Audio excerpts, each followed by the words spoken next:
Hello, everyone. Welcome back to Into the Underground. And today we have a very special guest with us today. Meet Sharon from Derkéta. Hi.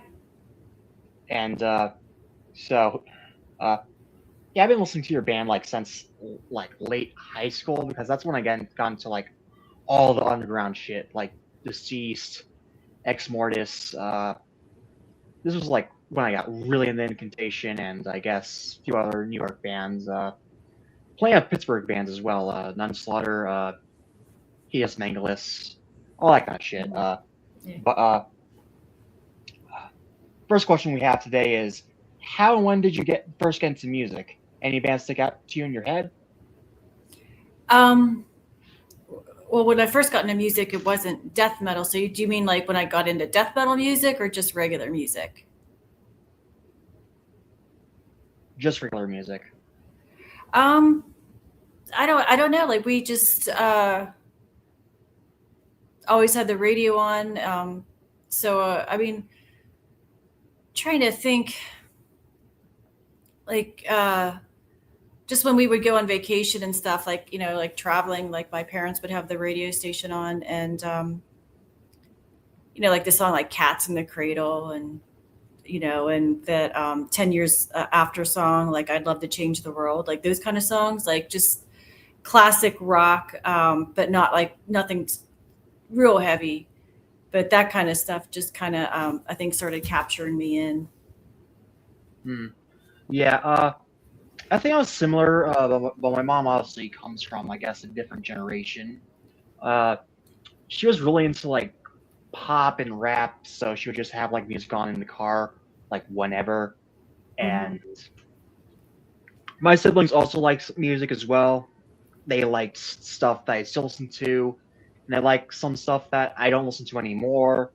So, I guess the big one is obviously Green Day for me, but there's also like stuff I don't really care for. Like I guess, shit. Like we used to really like Breaking Benjamin and stuff like what's that one band? Like 3 Days Grace and all that. It's not stuff I listen to I'm anymore. not But I just familiar with. Yeah, I'm not familiar. I've heard the names, but I'm not familiar with the music, so I don't know. it's very commercial, I would say, but not commercial in the same way that like 80s Scorpions are. It's more commercial, I guess, in a 2000s and late 90s way. And I listen to it and I look back and it kind of makes me cringe. But it is what it is. It at least got me onto the right path in a way. Yeah, Uh, as I say, a lot of music is just a stepping stone anyway. Like you hear something, and then that'll take you down to find something that you really connect to. yeah, because there was stuff like Green Day, which I got full time into when I was 12, along with Nirvana, because I never heard Nirvana until that age came around. And I used to pretend not to like them when I started getting into like underground shit, because it was Yeah, just like, when you first get into underground shit, you think you're above everyone, yeah. but you're not really above everyone. You just like a certain music that other people don't like. So Well, we went through my generation was real similar. There was a time when we got into the underground, that was it, and we denied bands even like Iron Maiden and like Twisted Sister and all of those because like other people knew of them. So that was kind of like the commercial heavy metal realm. Even though they were good bands and we liked them, like we listened to them prior to the extreme death metal. But once we got into death metal, they didn't exist to us anymore. I mean, we were all about Bolt Thrower and Entombed, and so we weren't um, you know into like those bands, at least not for a couple years. And it got to be like the mid 90s when death metal kind of started getting a little bit more progressive and technical. Then a bunch of us went back to like the heavy metal, and we're like, wow, this is actually really good. But there was the time period, there was like a few years when a bunch of us just denied that stuff because we were just all about the extreme music. yeah, I was that like that for like a similar time period. I guess it was I guess it was just like some of the stuff that was coming out on newer labels around my time. Around, I guess. I mean, I liked classic heavy metal then, but I guess around like 2024, so like 2 years ago, I just like started listening to stuff that was outside metal because all like new death metal to me just started sounding boring and Oh yeah, yeah. just like phoned in. Either that or they were just like mixing things in together that I just don't think should be mixed in the first place. Mm-hmm. Yeah, Because the modern death metal to me just sounds like they're just trying to be extreme.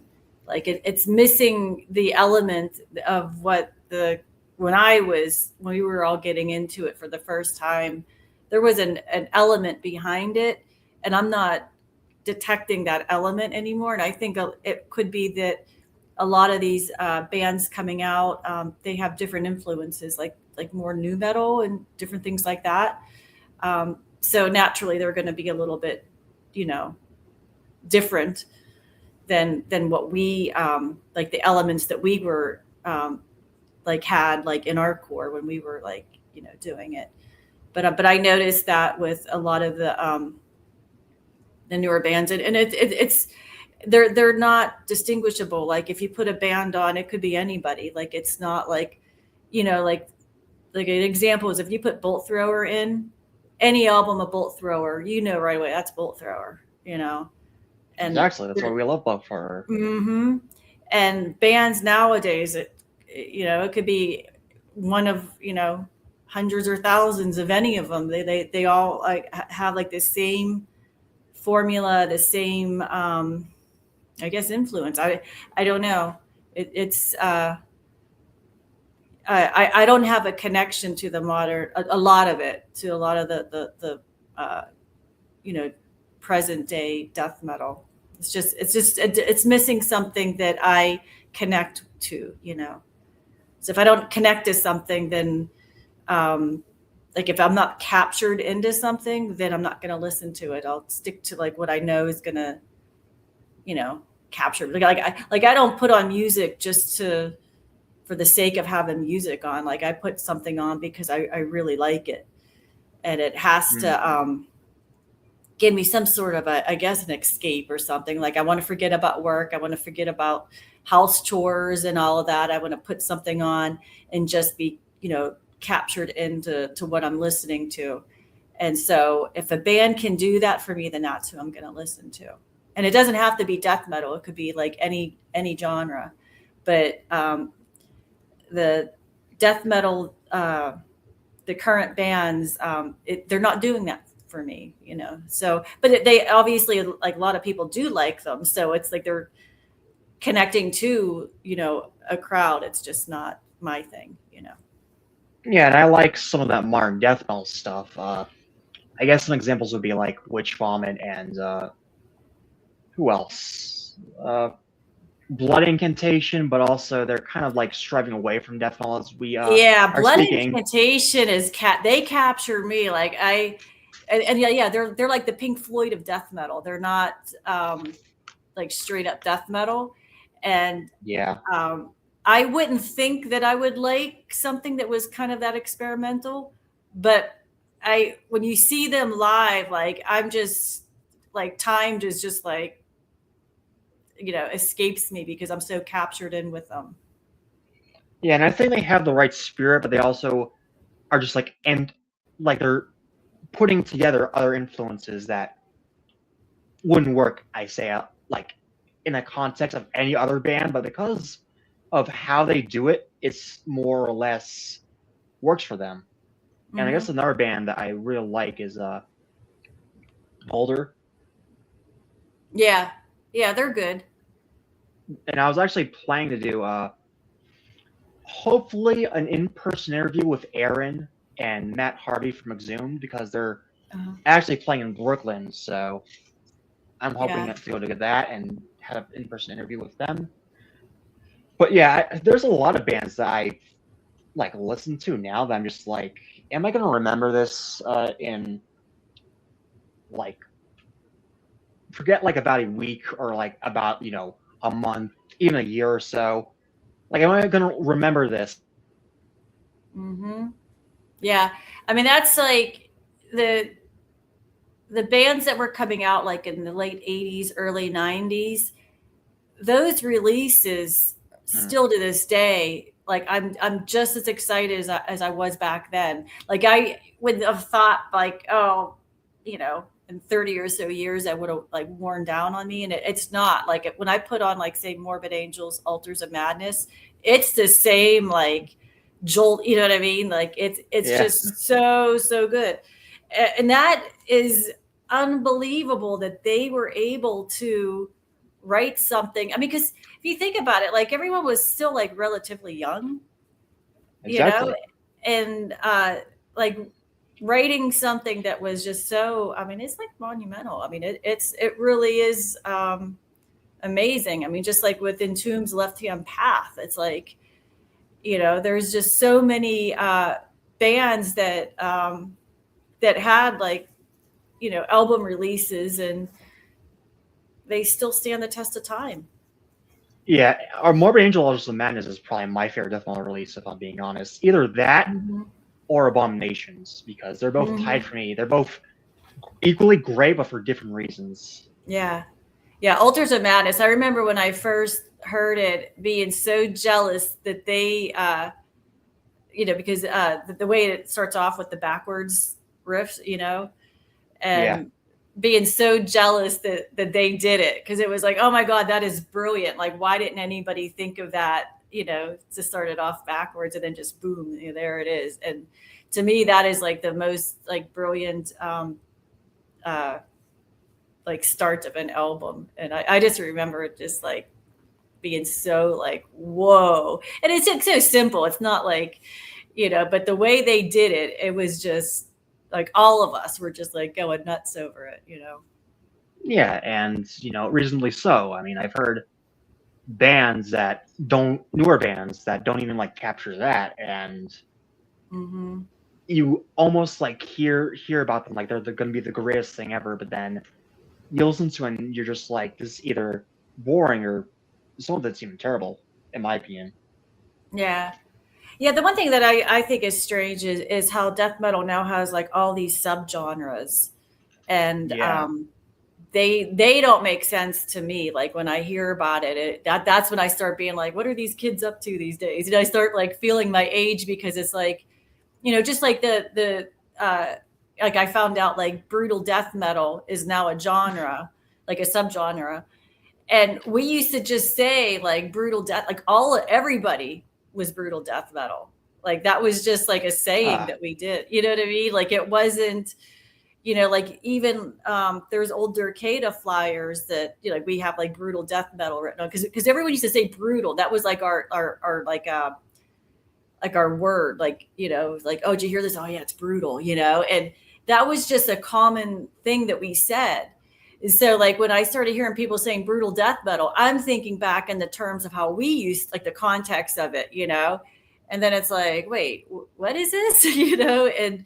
And then Robin actually was the one that like gave me like a quick course in like all the newer like subgenres of death metal, and I'm like, oh, that's weird. Just like how old school death metal is now a separate genre, even if the band isn't an old school band, they can be still called old school death metal. And that one I don't agree with, because that is me is like a misrepresentation, because they're not old school. They're it just is kind of because mimicking. to me, if someone's playing death metal in old school style, that is just death metal.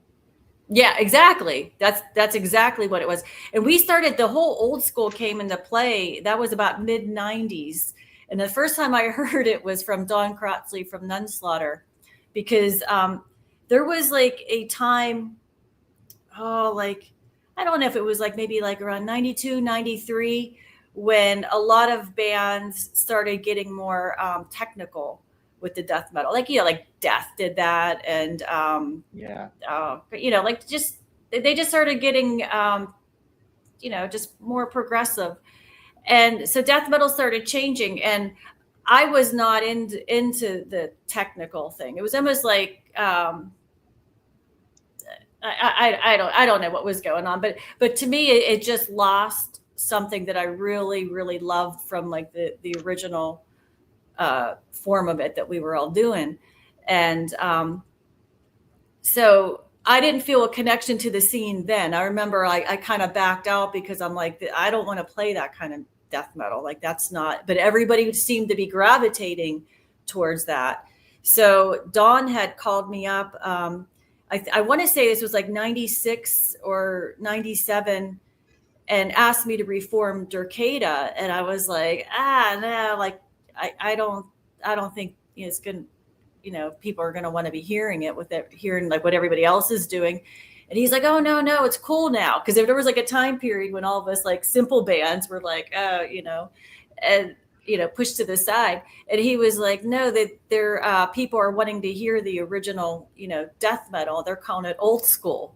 And I was like, oh, so that was like the first time that I heard like old school death metal, but it was meaning people like us that were doing the like non-technical death metal, the original form of death metal.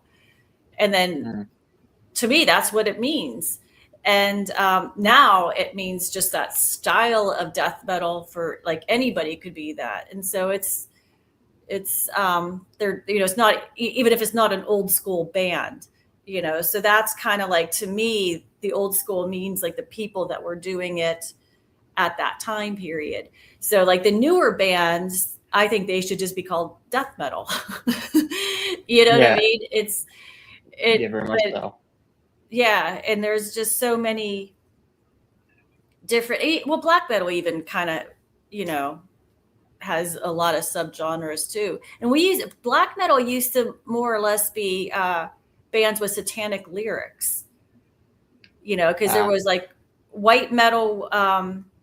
There was like an advertisement, even like with Trouble. They were doing a tour with King Diamond, and I think it was Metal Blade that was doing like advertisements for the tour. But it was like, I think it was like a heaven and hell type of tour. And they, they were calling, King Diamond black metal because, of the satanic lyrics. And he is an actual Satanist. So it was like, that's black metal, like black magic kind of a thing, like black metal. And then they were saying Trouble was white metal because they weren't into that. So that, black metal had a completely different context of like the meaning of it, and then, black metal kind of like went into like a different sound. And originally like the black metal, it seemed like their lyrics were all satanic and stuff, and then now it's, they could be singing about anything. It's not like the black metal lyrics. So it gets confusing because the genres keep changing and they keep having different meanings and different contexts, Not only that, but with black metal, it's the same thing with death metal, to where it's like it has so many different subgenres now. Like now it's melodic black metal, there's atmospheric black metal, there's, believe it or not, black gaze, which I don't know what shoegaze is, but it's basically a mixture. Well, shoegaze is I could explain it a different time, but it's basically black metal mixed with shoegaze. That's what black gaze is. And it's weird to me because all of like the genres, they don't exactly, I mean, they have their meanings to them, but some of them can be almost, I guess, worthless, I guess, in their meaning, because, I mean, a lot of the black metal I've heard is very melodic, if it's not technically melodic black metal. But before we get on to our next question, I was going to say that the whole brutal death metal thing, that's the first thing I actually got into when I was like in high school. And I only want to like hear bands that were either from the early 2000s or the early 90s. I'll just say that. So I guess the latest I would go is I'm not too sure, but like maybe Skinless, and even then I don't really care for them anymore. But then I like listen to what are they? What is the categorization to be a brutal death metal band? Like what? Well, for me, it has to be like more of a chromatic, I guess, way of writing songs in terms of the, I guess, more guttural, with your vocal style, and you have to be way more like dissonant with like the way you write songs. But there's also like, I guess, more groove to it in a way, because a lot of Rule Death Metal, I could like say this, it's at least more catchy than a lot of like standard death metal where it's more or less about the riffs as opposed to like the hooks. But I've heard like some shit like from, I'm not gonna name some bands, but like I'll just name a label. But I like heard 3 bands off of like that new label called New Standard Elite. I was just like, God damn, I do not like this real shit at all now. Yeah, but, the bands that I heard, and I'm like not gonna like name names because it's gonna sound like I'm being negative or whatever, but the vocals especially were a turn off. They just seemed like there was nothing. They almost sounded like robotic or something. Like it just didn't sound like true death metal vocals. And I don't know if that's like across the board if they're like that, but it just was just more of like just like a tone, like, you know what I mean? Like not really saying words, just kind of like just. Yeah, there's bands like that. Kind of came around to like saying I don't really like the vocals to this band, though they are good for what they do. Is the Scorch of California, their vocals are, I'm not gonna like shit talk the man, but like I don't like Maddie vocals style very much. Yeah, it just seems more or less like he's blurting out like the sound effects of like that's exactly the how voice as opposed to actually saying things that like would tell a story or whatever. But my next question would be, when did becoming a musician came into the picture? When did what? Becoming a musician came into the picture. For me? Yes. I don't know. Like I just remember when I was little, my dad we used to go to these air shows in Oshkosh, Wisconsin. And we used to camp out there. And I remember there was this guy that was playing an acoustic guitar around the campfire type of thing. And I remember thinking that was so cool that I wanted to do that. And my brother had an acoustic, and he wasn't playing it. And, I wanted to try to play it, but they had like really old, thick, acoustics or, strings are kind of like, not very forgiving as it is. So these were like old strings that were really painful to try, in high action, really painful to try to play. So I remember saying that I wanted an electric guitar. And this is, I was pretty young. Like this was like probably around the age of like 5, 6, around that age. And so I thought like, oh, electric must be easier. Like anything electric just seemed like it was like easier. And I wasn't really, I was too young to really understand that it's still going to hurt your fingers. Like when you go to play at first, but my dad was just like, well, no, you're not playing that acoustic. So we're not going to, buy you an electric. Like if we see you start playing the acoustic, we'll buy the electric. And I just couldn't play it. I mean, and then it was around, I think it was like 14 or 15 was when I kind of started demanding, that for Christmas I wanted a guitar. And, and they finally like caved and got me one. And so I don't know. I mean, it's just something that interested me. So I don't really know like what exactly, like why guitar. I remember there was a brief period where I was thinking of being a drummer because of hearing Rush, and it was like Tom Sawyer. And it was just like, oh, wow, that sounds cool. But that was just like for like a week. Like I thought like playing drums would be cool. But I still kind of just like gravitated to like wanting to play the guitar. And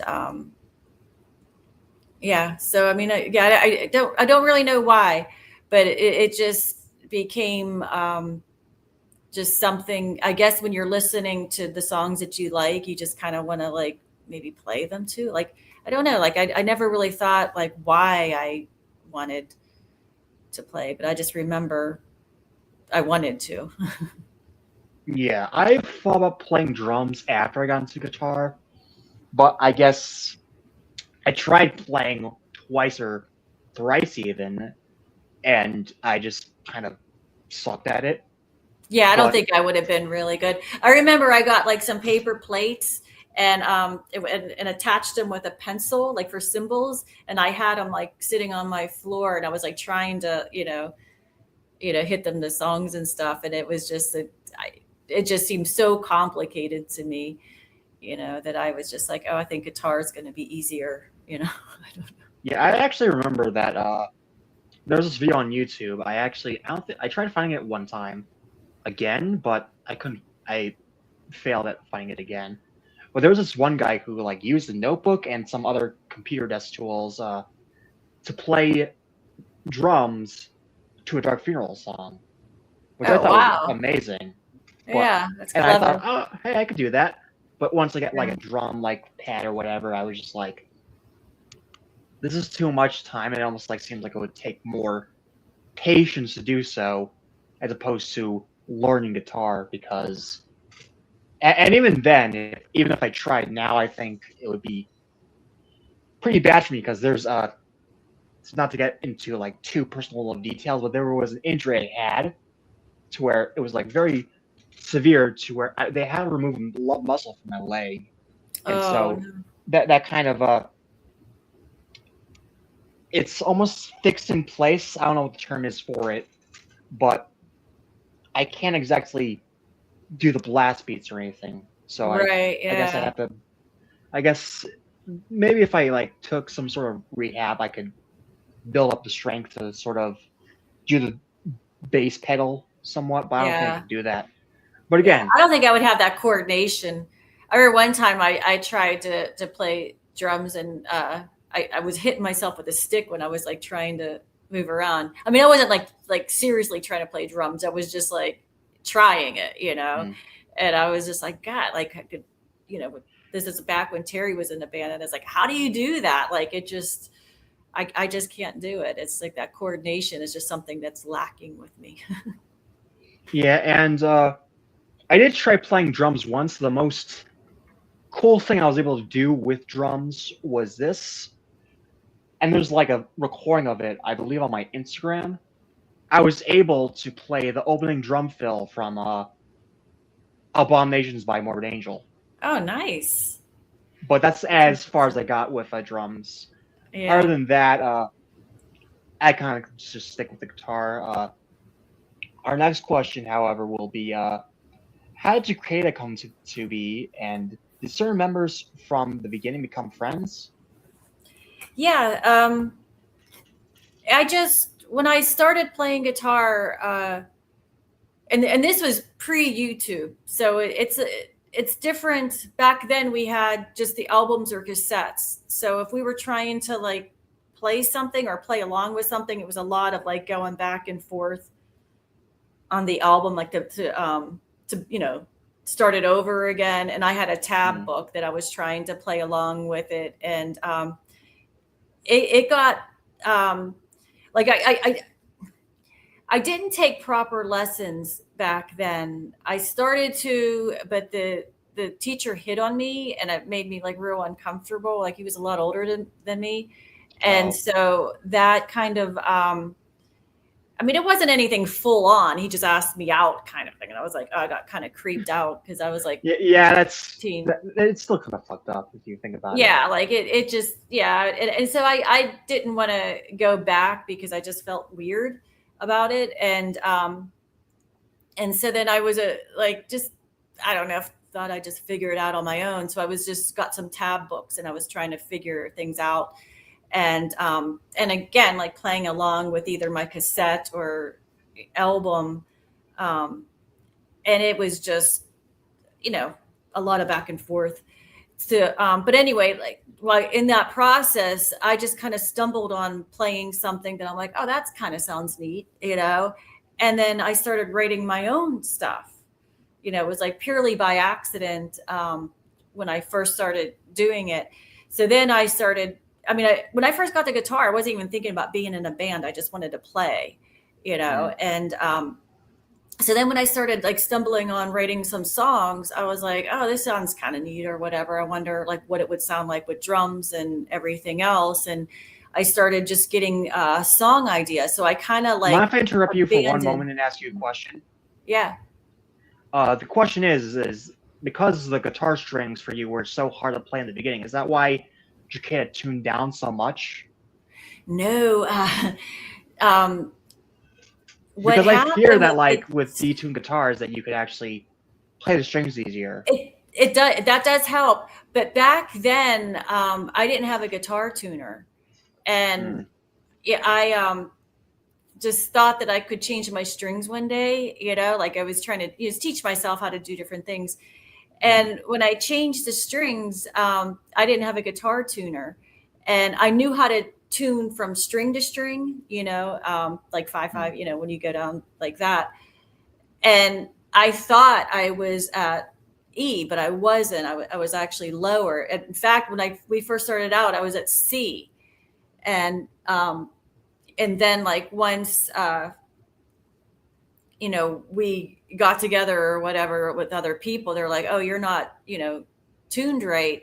And then tuning it back up to E sounded weird to me because I got used to playing it at a lower, you know, um, uh, tone. And so, but then like whenever we got a tuner, we started playing around with it. B to me is like where it sounded like the most perfect, because that's when we were trying to get like evil sounding, and it wasn't anything to do with string tension. It was purely just getting that we're just trying to sound evil, like just low, Mm.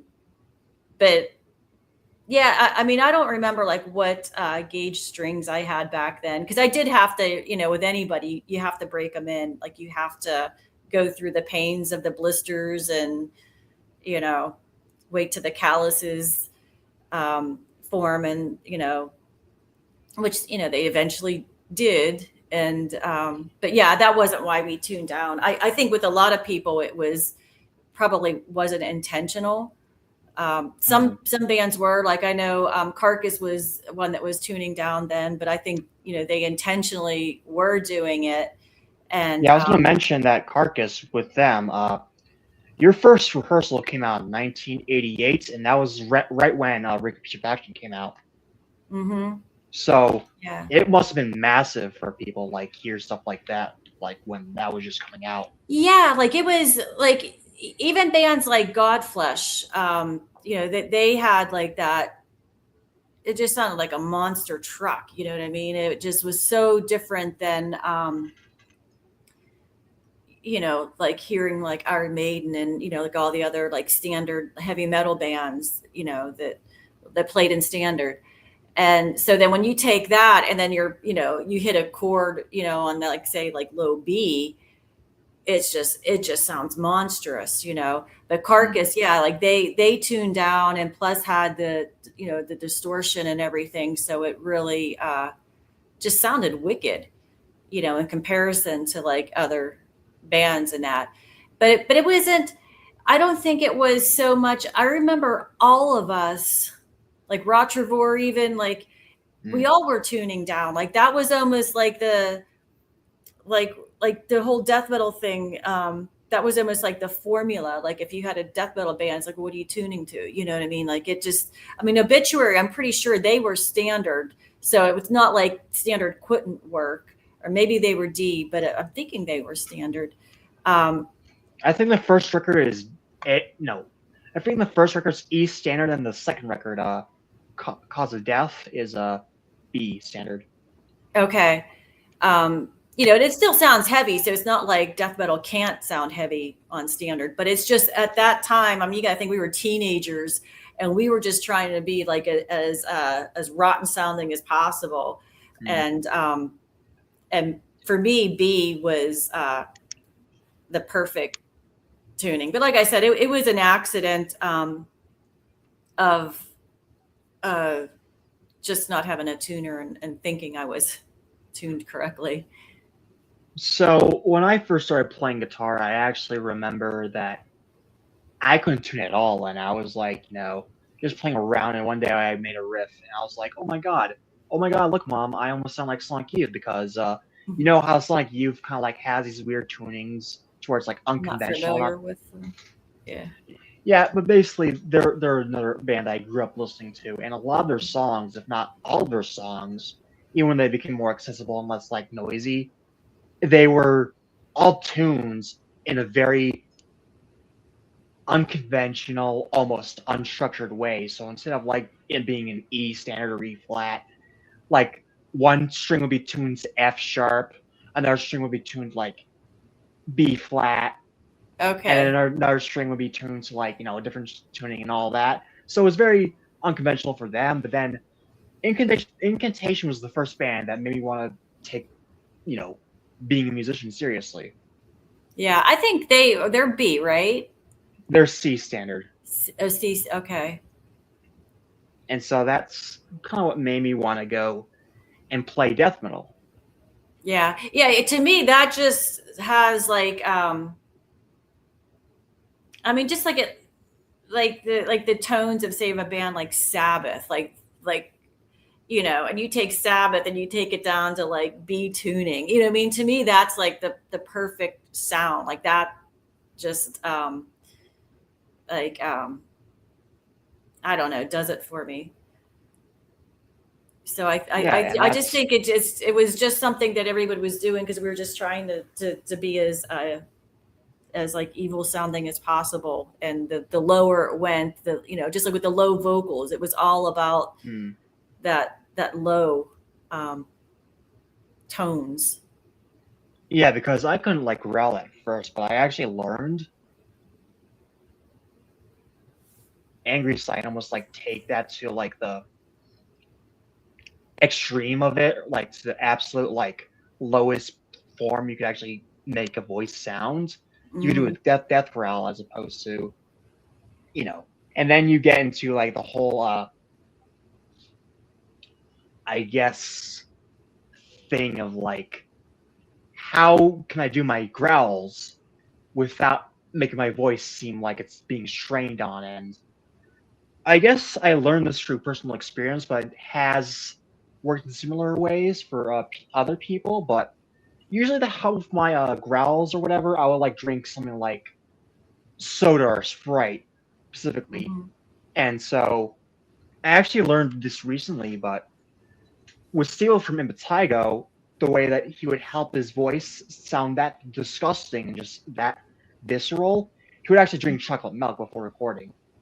Yeah, I used to drink milkshakes before recording, and I've Uh, later learned that that's not good because it's so cold, and you're supposed to be relaxing your hmm. voice. But it was just the coating of it that just was kind of got it kind of nice and phlegmy.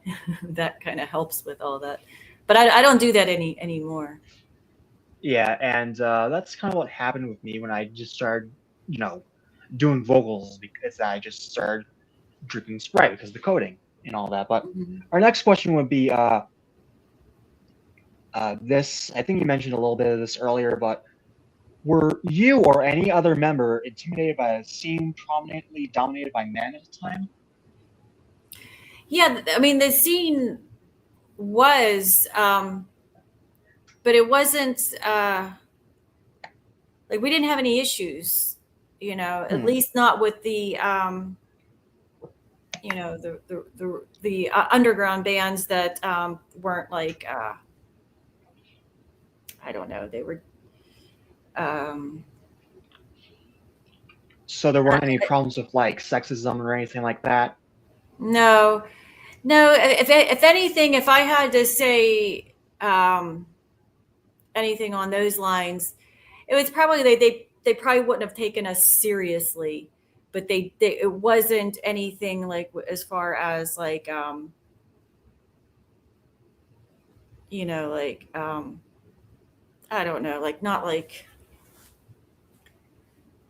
I don't think they when we were like us girls when we all started getting into it, it wasn't until they heard it that they were like, oh wow.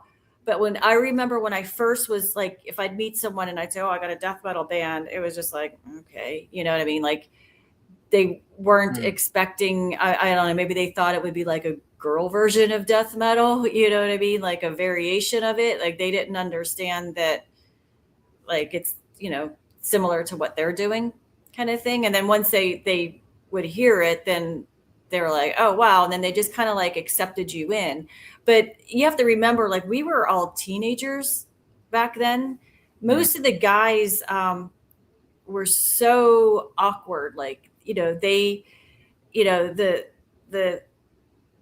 social climate back then, like it was just like a lot of the girls and the guys that like that we would go to high school with, they were like the jocks or real preppy or something like that, and they just kind of looked down on like people that were in like the heavy metal or whatever. And when we were into death metal, we were like real like beyond heavy metal. So we were outcasts. You know, it wasn't like now it's like people are more I don't know, into I don't know, seems like they're more accepting, or there's just more people that are like okay with, or more familiar, I guess, with extreme music, so it doesn't seem so odd. Back when we were doing it, you know, they just thought that we were just weird people, you know. So when we all found each other, we were just happy to find someone that we could, you know, relate to, and we could, you know, have conversations like, oh, did you hear, you know, Nihilist, you know, did you, you know, and we start talking about like, oh yeah, I got this, them, you know, and just having something in common with each other. It wasn't like, you know, what I hear girls now complain about, I should say, you know, like anytime we hear like females that are in the metal scene or whatever, like talk about the problem, like issues they have with guys, like we all like are like, well, we didn't, you know, like what's going on, like what kind of scene is this? Because it wasn't like that at all. In fact, the guys kind of were protective of us, you know, like we didn't have any issues like that. Now if we would go to like say like a band like Slayer, because they got more of like jocks into the crowd. Like it was like a different scene, even though it was extreme metal. Like there was like you know, like more jocks that were there. They could be like rude towards girls or something like that. But the actual death metal scene, they were always like awesome. Like I can't say anything bad about any of them. And like I said, the only thing that it could be like a negative thing would be like almost like, I don't want to say we had to prove ourselves to them, because we were already, everyone was on a friend basis, but you know, they just had to hear the band, and then they'd be like, what, that's you know, like you're on vocals, and you know, and and then they were like, oh, like I'm going to check this out, you know, and they kind of went from there. And when we first started it, you know, we had the tape trading going on, that a lot of people that heard us didn't know we were a girl band. Oh, so, wow. Because they were just getting the songs like on a mixtape, and that was going around. And then they would see like the fanzines or what like had our addresses in, and it would have a review or something.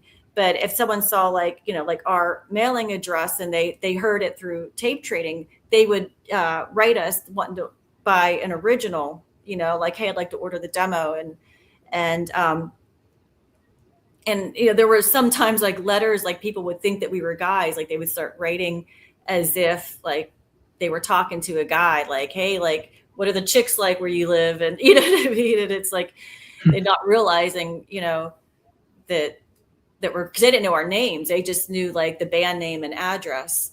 And then it started getting around that, no, that's a girl band. And then that was like a whole other, you know, thing where people were like, oh, wow, you know, that they were not. And I remember at times like people, when they heard it, they had pictured us to look like real big and, fat and different, things, like having like low vocals like that. And then, they were like, wait, they look like, normal, like they don't look like monsters and all that. So that was kind of like um, a thing. I remember people like talking about that they're just like normal girls doing death metal. And, but they were cool about it.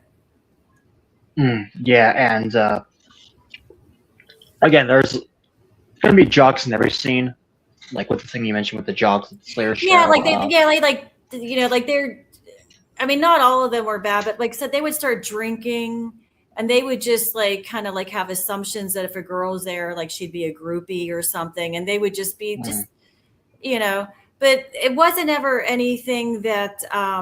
Like I never had a bad experience with them. It was just observations, like seeing just how they were. Like they just thought they were like these tough guys that go into Slayer and going into the pit and being all just, just overly aggressive or something. And, yeah, because there's a lot worse today than I would say, like, back then in the scene, because, there's a lot of.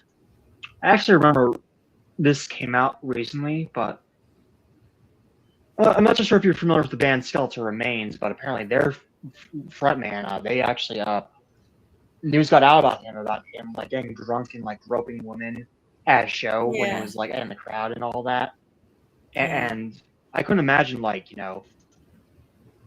I guess I'm sure something like that did happen back in the day, but not with like a major band like that.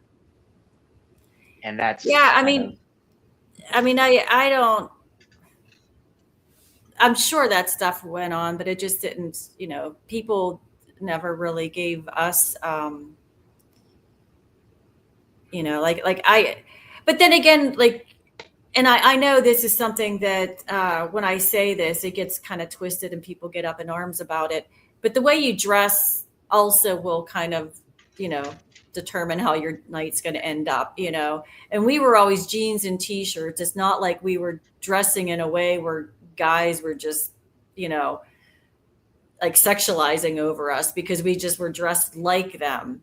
And, but then girls that would be dressed in like the mini skirts and like, just real skimpy clothes. And then they're going around guys that are drinking and possibly popping pills or something like that. They probably would have more of a chance of someone groping them or something, versus us. Like, anytime like a guy, if they kind of say something to us, we just give them a look like fuck off, and they would never, do anything to us. So I think that is something to consider, that, a lot of people that go to shows, they're getting hammered. They're not in their right mind. Like I would never go to it's not my personality to dress that way, but I don't think it's street smart to go to like where a bunch of guys are getting hammered, or totally drunk off their minds, and then wear something skimpy around them. I personally would not do that. And I'm not saying that that's like, this is where people think like that I'm saying that the girls are causing, guys should not do that to a girl. I'm not giving the guys grace. I'm just saying that, you got to be street smart. And yeah, you have to actually think before you do certain things. Yeah, like I would not walk down a dark alley with bums like that are camping out with my purse and pulling money out of, you know what I mean? Because, not saying that I'm enticing them, but it's just not street smart, because the odds are that they are going to be like, hey, there's a girl walking down here with money. I'm going to attack her, whereas because that can be very unpredictable. Yeah. So that's just my point, that it's just that, I don't know if it's just the generation that I grew up with and different things that I saw. It's just like we were always street smart. I mean, we used to go downtown Pittsburgh to the record store, and at that time it was like kind of like the red light district, like Mm. they really cleaned it up. But we used to have to walk down past hookers and pimps and all kinds of stuff, and we were street smart. Like we didn't get picked on.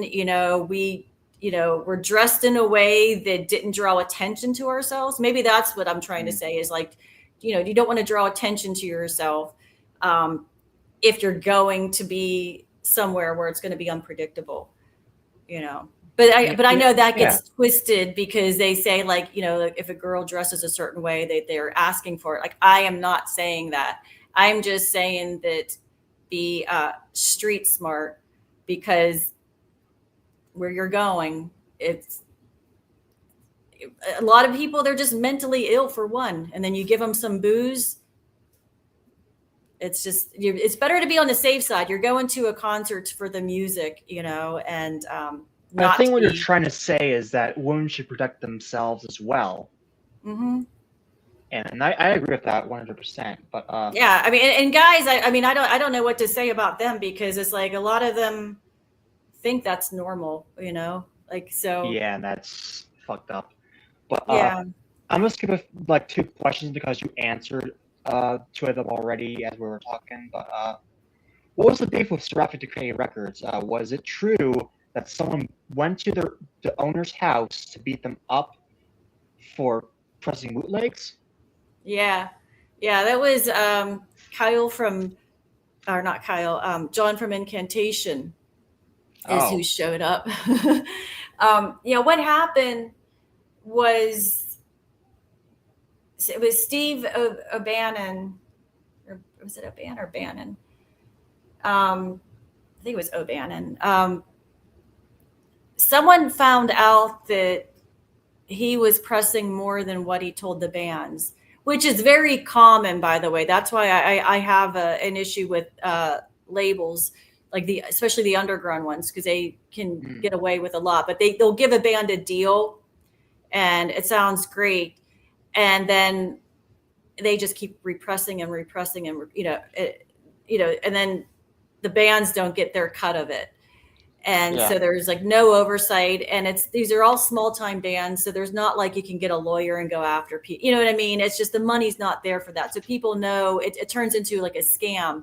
So mm, somehow John from Incantation found out about it, and he called us and told us like what was happening, and then I think him and someone else showed up at Steve's house, and like he wouldn't come to the door. They said he was like hiding under his bed or something like that, or I don't know. But yeah, but that was like weird because I think even though that happened, it still was continuing. But Steve just kind of like disappeared from the scene, and other people took over on the whole deal. So people were mm. like mad at Steve, but I think it was other people that actually took over on it, and it just continued. Yeah, because the thing with labels is that you have to be you not exactly that you have to read like the contract and everything. Sometimes But there's like you have we didn't to. even like have contracts. I mean, it was just like real basic, like like not like a formal legal thing. Like Yeah, because I would imagine that Sharon of Derkéta is not like Mel Blade sides or whatever like no, that. no. Because both like bands like Campbell Corpse and others had signed a Mel Blade and they had a signed contract. But Yeah, Seraphic Decay, it's almost like hey, you want to put some stuff out, and then you just like say yes or no. yeah. Like he may have sent something like very basic, and we may have signed it. I honestly can't remember if there was a Mm. contract, but it wasn't. If we had something, it wasn't something that we're like, oh wow, there's a lot of legal, you know, uh, mumbo jumbo in it that we have to go talk to a lawyer or something. I think it was just like, we're going to press this amount, we're going to give you this percentage of it, and real basic. And Mm. yeah, but I'm not certain like what, if you ever talked to John, he could tell you that side, but I'm pretty sure it was him that went to the house. Yeah, I used to be a Incantation super fan. I still like Incantation, but I made a video about how, I mean, just about bands that like I'm not super big on anymore. And I'm still big on like albums by Incantation, but not necessarily the band as a whole. But so I watched a lot of videos like of just interviews with him and whatnot, and so I think he mentioned that like Yeah. one time, but I don't remember the exact details, so that's why I asked. Yeah, I just remember, I think it was him and someone else.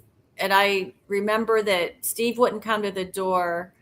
And I don't know if they could see through the window that he was hiding under the bed, or because I just remember there was something about he was hiding under the bed. And yeah, he wouldn't come out. That actually kind of makes me laugh. Now that I think Yeah, and about it. But we like, caught. I remember Terry, because Terry. I think John talked to Terry about it first, and Terry called Steve, and I was kind of a little bit upset with her when she did it, because that's not how I wanted to handle it. But she called Steve and told him off, and I had up until then I was the one that working with Steve, so I had like, I felt like a friendship relationship, like we were like, hey Steve, I'd be like, oh yeah, like something that I could have had a conversation with him, I felt. But she called him up and like told him off and was like, fuck you, and all this. And she said like, send us back our DAT tape. But it didn't matter, because once the vinyl was pressed, they have that in the plant, but we had sent him our DAT tape, which was like the cassette that from the recording studio. And she told him to send that back, and he's not allowed to press anymore or whatever. And so next thing you know, I get the DAT tape in the mail, and on the box he's telling me off, like, oh wow.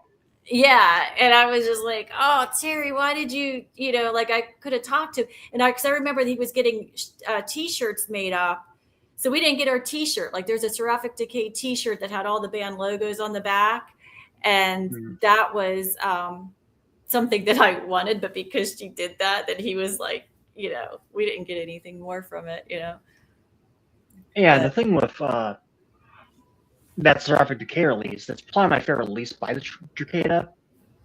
Aside from like the I demo. hate it. That's my worst. I feel that's our worst. That's probably why I was just like, for a while I was just like, I didn't swear up not listening to it or whatever. I was just like, should I really say that this is my favorite? But it doesn't really matter what the Yeah, musician it's says. weird. I think it's the whole Seraphic thing became like a cult thing, and I don't think people think, or like, I don't know, are too clear. But the songs, I remember when we did the demo, like the demo, that's still one of my favorite recordings by us. Like I was real pleased with how that turned out. It was exactly like how I was hearing it in my head, and everything. I was just real happy with it. And then we had the offer to do the 7-inch, and it was going to be new songs, and there was just different things going on at the time that we weren't getting enough rehearsals in to like complete the songs. So we were like, well, let's just re-record, 2 of the demo songs. And for whatever reason, the demo song, or recording those songs, took us longer than the actual demo in its entirety. And I think it was just, like I think Terry, I remember like getting annoyed because she was trying to change her drums to be like, because she was obviously a better drummer by that time, and she was trying to improve, but she was doing it in the studio. And then, so it was like messing up our timing with each other. And so we ended up, I just remember it ended up being like even slower, like more doomier, but the vocals, he put like reverb or something on it. And the vocals just make me cringe. The music part, I could be okay with it being a lot slower, but the vocals, whatever effect he put on, I hate it. It just sounds like, I I don't know. I just hate whatever was done to the vocals. And I think it was reverb, and it just sounds like I'm like singing inside a whale or something. It's like too echoey, too something. And at the time, I don't know why I didn't really catch it, but I think it was maybe just because we were just tired and trying to rush in the studio and everything. And then like after I heard it, I was like, oh, I don't know if I really like it, but it was already done. So that's why like I was hoping that thing would have just died out, and that would figure the one that I don't hate, or the one that I hate, it just got re-released like so many times. Yeah, I'm just putting the charger thing on the bed so I could charge my laptop. Sure. But I was listening. Yeah, I think I only really liked that one because it was the most. I guess it was like the first one I've heard, and because the cover just drew me in. Like some the cover's great. Yeah, Chris Moyen. That was the cool thing about that. The Seraphic thing, because a lot of us back then, there wasn't a lot of small labels.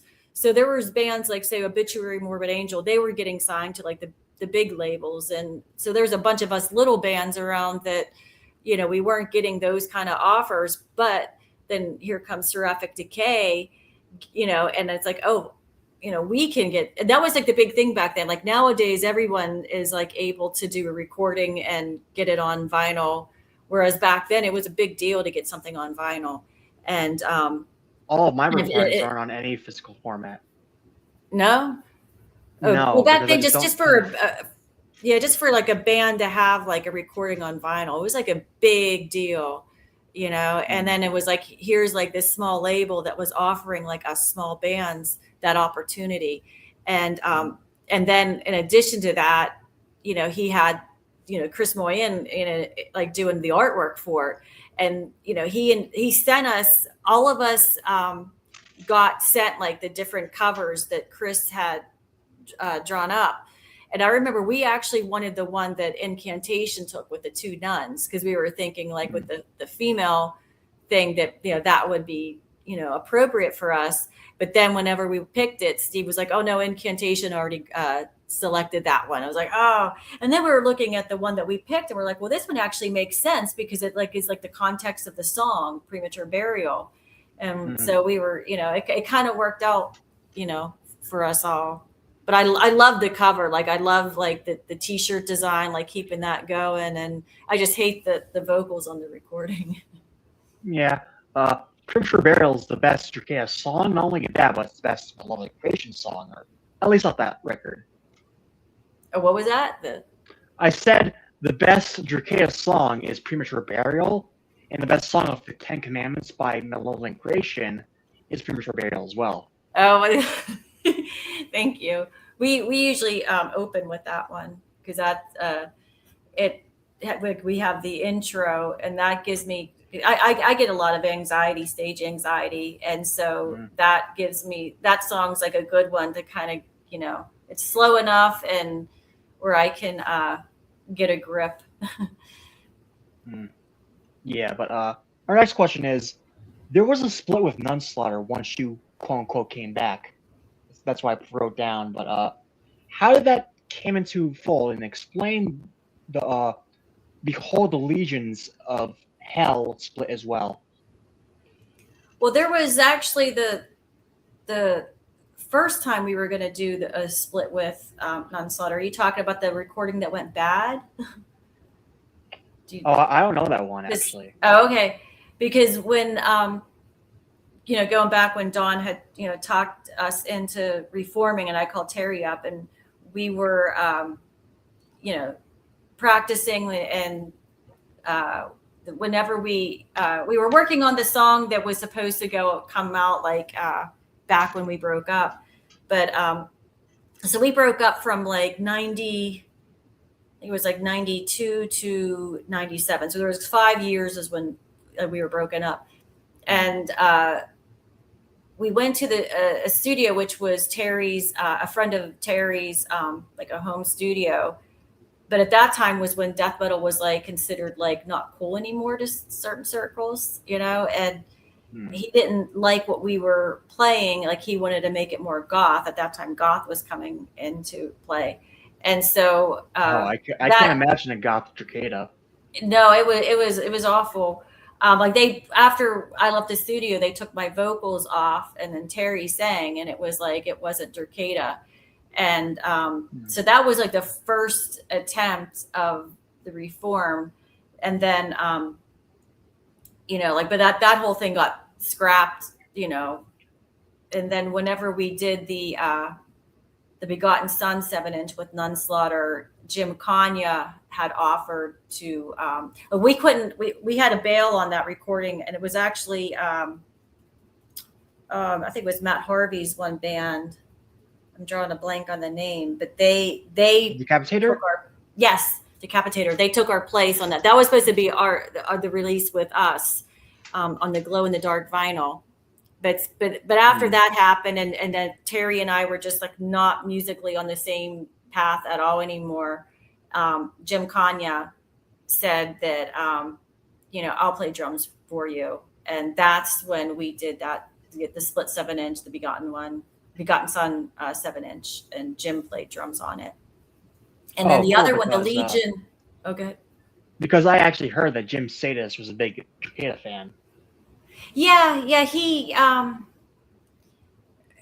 mean, he was a good friend of mine. So it was kind of like when all of that went down with Terry, you know, Don and Jim were kind of like, you know, what happened, you know, like, because the rehearsals were going fine. It was just when we went into the studio and this guy tried to, I guess, produce us. And Terry was like, oh, I think we should listen to him. And I was like, no, I don't think so at all. And you know, she kind of sided with that. And when Jim and Dawn heard about it, they were like, what, you know, and I was talking to Jim on the phone, and he was like, no, I you know, I think Derkéta should continue, and you know, I'll be your drummer. And so, you know, we did a few recordings together. You know, I mean, he brought in a different sound to Derkéta because he kept the drums mid-paced. So a lot of the songs, the way they were originally written, like say Spirits in the Morgue, which was on the other 7-inch that you talked, that the Behold the Legions one, you know, that's not actually how the original song went. And wasn't real happy about, you know, that, but that was one thing with Jim, was he was very, you know, adamant about how it should go. Like, so it wasn't, you know, like he was, you know, like whatever he was hearing is what we had to go with. And whatever I was hearing, he was just like, no, let's do it this way. And so, but, you know, we've talked about, like, because I've heard stories where, you know, that band From the Depths. Oh, from Cleveland? Yeah, from Cleveland. He sang for them on their first record, and the reason why he left was actually, or rather, he was kicked out because there was arguments. That was Jim. Is that the one, Jim, when he used to dress up as the, like, he would wear like the cape and stuff? Yeah, and he wanted to like almost like do this sort of like Sabbath UK thing where he was just like saying everything during every part of like the song, and they wanted to let the music breathe a bit more, but Jim demanded that it would go his way, and so that's kind of what led to his like departure from the Depths. I forgot about that band. Yeah, I remember like they played a show, and I remember he was walking in wearing like this, like I don't know, like maybe it was like a green priest, a robe or something. I don't, and I think he was wearing like a hat and carrying a flower, like real dramatic walking in. And I remember like I looked over and I was like, who the hell's that asshole? And then it was Jim. I was like, what the hell's going on? I'm surprised he was carrying a flower, because Jim, I would assume that he was. be into that. Yeah. Not be into Well, that he stuff. did he used to do like just crazy things. Like even in the band Schnauzer, like they would like have like stuffed animals on stage that would just go, throw them out to the crowd, and the stuffed animals would just get demolished. There was like stuffing everywhere. They had all kinds Oh of. wow. He used to like. It was like an entertaining band. Like he used to have like a weight bench like on stage, and he'd be like, lifting weights as he was, it just weird. That was Jim. He was Yeah. a character. It's actually sad to think about this, but he died like the moment I got into death metal, or at least the year I Oh, got into death metal. And I kicked myself in the ass for that so much because I was like, maybe if I got into death metal a little earlier, I could have at least seen him or like met him at like one Nunslaughter show or whatever. yeah. I do the same with Rory Gallagher. That's that's like my top, musician that I admire. And He's great. whenever, huh? Oh yeah, yeah. And I never got to see him live.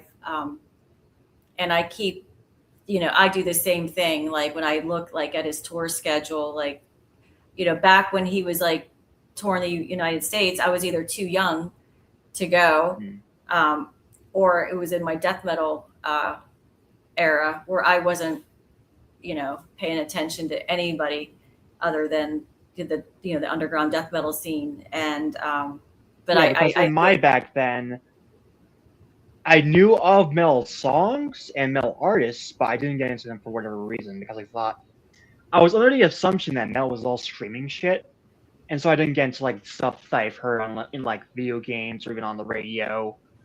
Stuff like Iron Maiden, uh, Dio, Motorhead, Def Leppard, that kind of stuff. yeah. Yeah, it's like I even there's a lot of bands that I regret not going to the concerts back then because I was into the extreme metal, and it was just like Mm. I was in such a box. And it wasn't until like the later 90s that I started kind of like revisiting things, different bands, and was like, wow, like this stuff is really good. And but yeah, but I do the same thing. Like if only this, like then possibly I could have seen him live. And because when Yeah, I watch like his live videos, it's just like, oh my God, that would have been amazing to see in person. yeah. And so we get to our 20 questions break finally, or at least 21 questions break, because I wrote in a joke question for this one, but I decided to not keep it in because I wasn't so sure whether it would like dissolve into like another thing or whatever. But Mhm. I did a joke one for I don't know if you see my Lord Necron interview, but I did a No, joke I one for didn't see him. him. And the joke one I did for him was because he's from Texas. I asked him Pantera or Down, and he just said, "I'll choose Pantera Power Metal." That's And it. well, Pantera or down the band, or down the band. Okay, yeah, yeah, and he said, "I'll choose Pantera Power Metal," yeah. which is fair because that's a good album. But anyways, pizza or pasta, Oh, pizza. movies or TV shows, What is it? movies or TV shows, Oh, maybe movies. books or audiobooks, or audio tapes, rather. Um, Probably books. Hmm. Massacre or master? Ooh, oh man. Um, oh, that's a tough one. I'll probably go to Massacre. All right. Slayer or Sodom? Oh, God, that's another tough one. Because I like them for different reasons. Ooh, I'll say Sodom. All right. Metallica or Megadeth? Oh, definitely Metallica. I despise Megadeth. All right.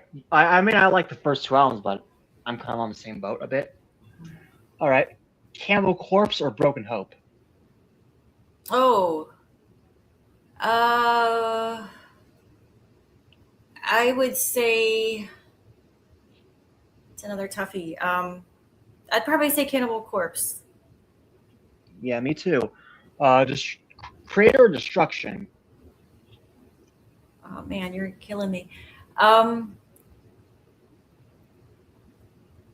oh God, I early creator. I'd probably say creator. Especially after Tacoma of Souls. I would say that. I know.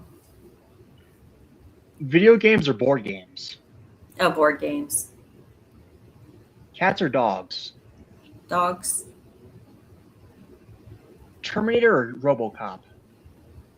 Terminator. Death or doom metal? Doom metal. All right. Venom or Bathory? Bathory. Possessed or Morbid Angel? Morbid Angel. Incantation or Immolation? Ooh, that's another one. You keep giving me ones with friends, and I feel like I've like, oh god, maybe Immolation, just because of the fondness to the beginning of them. But go. Yeah. Hamburgers or hot dogs? Hamburgers. All right. Napalm Death or Terrorizer? Ooh. Probably Napalm Death. All right. I'm not so sure how much of a punk gal are you, but I wrote this in just in case. Minor Threat or Fugazi? I would say Minor Threat. All right. These last three are going to be pretty hard. We could have a conversation about two of them after, though. Candlemass or Trouble? God. Probably Trouble. All right. Black Sabbath or Saint Vitus? Black Sabbath. All right, and this one should be the toughest one for you because I try to make the last one the toughest for everyone. Sepultura or Death? Ooh. I would say Death. All right, so the thing with Sepultura and Death is that they were like both monumental to like my taste, like Yeah. it developing when I was younger. Well, I honestly chose. I love Morbid Visions. Morbid Visions is one of my favorite. But the reason why I chose. I read that was one of your influences, Morbid Visions. Yeah, and we did a cover of Troops of Doom for a 7-inch, but Death. I guess there was like more of the early albums that I liked, and then Sepultura kind of like started progressing. And I just kind of like was more still in the Death, maybe. Yeah, because I love Morbid Visions, but I also love Schizophrenia and Beneath the Remains more. Yeah, see, I didn't like when they redid. Was it Troops of Doom that they did on Schizophrenia? And I think so, but that was like a bonus track after. Yeah, and but they took out like the nuances that made it so great, like on Morbid Visions. And I don't even listen to the re-recording of Troops of Doom, to be honest with you. Oh yeah, like it's funny whenever we were decided to do that cover for it, because it took us back and forth trying to figure out like an album or a song that we were going to do a cover of, and we finally all agreed on Troops of Doom. And then Robin was wanting to do Troops of Doom, Schizophrenia, and I wanted to do Morbid Visions, and then we're like both battling which version we're going to do. So it was just, but yeah, if I were to ever do a cover within a band, it would probably have to be Angel Disease by Morbid Angel, but we have to do it the Abominations way, because I do not like the version on Covenant. Yeah, there's sometimes like on the demo recording or the original recording, there's some sort of magic that's there, and then whenever it tries to to redo it. It's almost too polished or something, and it's just missing something. It's just not as heavy. Yeah, and the thing with that Morbid Angels song is that when you hear Abominations, it almost sounds evil, like almost as evil as like anything on Altars. But when they did it for the Covenant album, you listen to it and it's just like, that was the first version I've heard of that song. I was just like, this is good, but why does it sound like fucking Motorhead? Yeah, yeah, and it's funny with speaking of Morbid Angel, they changed the lyrics of the one song. I think it was "Welcome to Hell." I want to say, and they changed it to I think "Evil Dreams." Is that what I'm? Evil spells. Evil spells. Yeah, yeah, and but the demo, I'm pretty sure it was "Welcome to Hell." You know, so we got used to listening to that, and all of a sudden we're listening to the album, but it's like he's saying something different, and it just kind of took away from it. I think they may have did that because of Venom or something. I don't know. Yeah, the thing I love more about, I'll say this much, as much as I love to like put them on the same level, Abominations and Altars of Madness. Mm-hmm. The thing I'll say that I like more about Abominations is that the bass playing is just on top of like fucking everything they've done afterwards, which is no disrespect to David Vincent, but what's that bass's name? I think his name was like John Ortega or something. His bass playing on that record's awesome. Yeah, I can't remember. Yeah, but yeah, that they were just magic back then. They really. Yeah, and the thing with Candlemass and Trouble is that I regularly listen to Candlemass and I love Trouble, but it almost I've been trying to get back into them, but like every time I just don't find myself putting them on as much as Candlemass, and with Candlemass it almost like has the more dirgy, almost like sort of like melodic feel that like a lot of bands afterwards would do. But also Candlemass, aside from like 2 records from the late 90s, I would say has the most consistent run of any doom metal band that I've ever heard. Especially those albums I did with Rob Lower, like probably some of the best 2000s, late 2000s, early 2010s doom metal stuff. Yeah, I mean that one is a tough one, but it's like their early Trouble albums. I just remember the first song I ever heard from Trouble was the song "The Skull," and it was playing on a college radio station, and it was they were playing like a bunch of regular like thrash or metal and stuff, and then all of a sudden here comes that song on, and it was just like holy shit! Like I just like was so captured into it. It just felt so like I don't know. So you could just feel the pain in it, you know what I mean? And I remember I went down to the record store and I was like, there's this band named Trouble and there's a song about the crucifixion or something. And they sold me Psalm 9 instead. And so I went home and I'm listening to, all the tracks. And I was just like, oh no, that it's not on here. So I went back down and I said, they must have another one, and then I got like The Skull and the album The Skull, and and it just that I don't know, it's almost like Trouble to me just sounds a little bit more dark or something. I don't know, but it sounds more evil, I would say. Yeah, Candle. Ironically enough, for a Christian band. Well, they weren't actually a Christian band. They were. That was like kind of a misconception. They were like Eric would always say that he mentioned Satan just as much as any of the other bands, but it's just like a different context. And at the time when he was writing the album, he was going through a lot of like suicidal thoughts, kind of a thing. And so the lyrics were just like him kind of like getting through the dark times. And so that's why it had like the positive,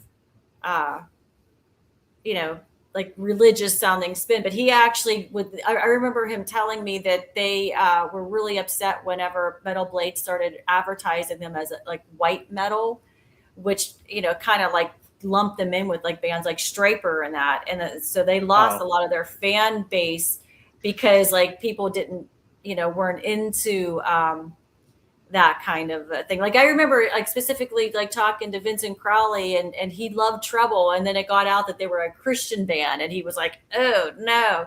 And then, years later, like I found out that they weren't a Christian band. It was just like the um, going through like, some deep, uh, you know, um, emotions and stuff.